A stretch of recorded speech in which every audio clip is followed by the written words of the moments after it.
Okay, so this is part 2, I guess we're gonna call it, of the Kona Remote 2024.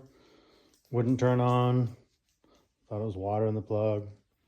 But anyway, in my previous video, I took this little charging plug, found out that I had continuity between every single one of those pins after I dropped the motor out and unplugged the two cable ends.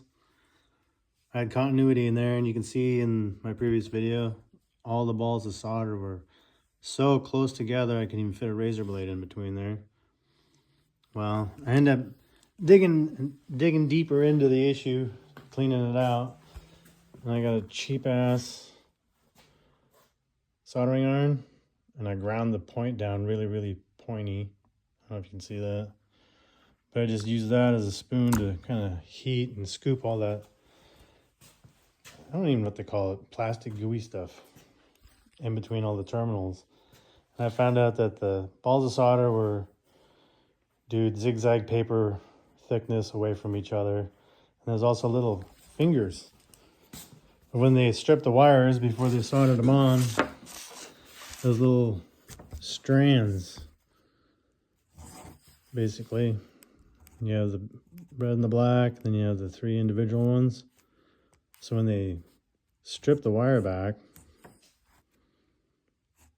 like that, they cut too deep and some of the strands got lost in translation. And then after they bent the wire in a hard 90-degree corner, basically had this soldered into the pin, and where it made the bend, these wires poked across to those 3 there. And when everything was all sealed together with that glue that they squirt down in there, basically had all these pins, little hairs.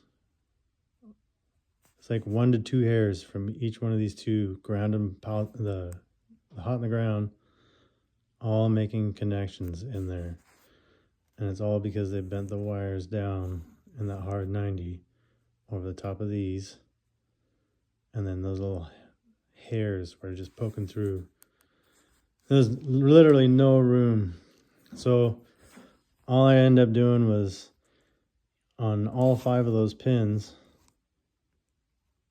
like that, I just used a soldering iron and I melted the solder and pulled the wire off, cut it back, so I had clean new wire, soldered the end, and then resoldered this on.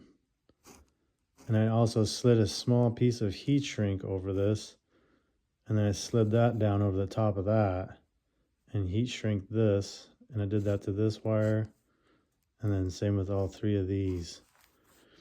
Since our bike shop doesn't open till Tuesday, which is tomorrow, I wanted to get this figured out and done with, because I also don't know what they're going to tell me.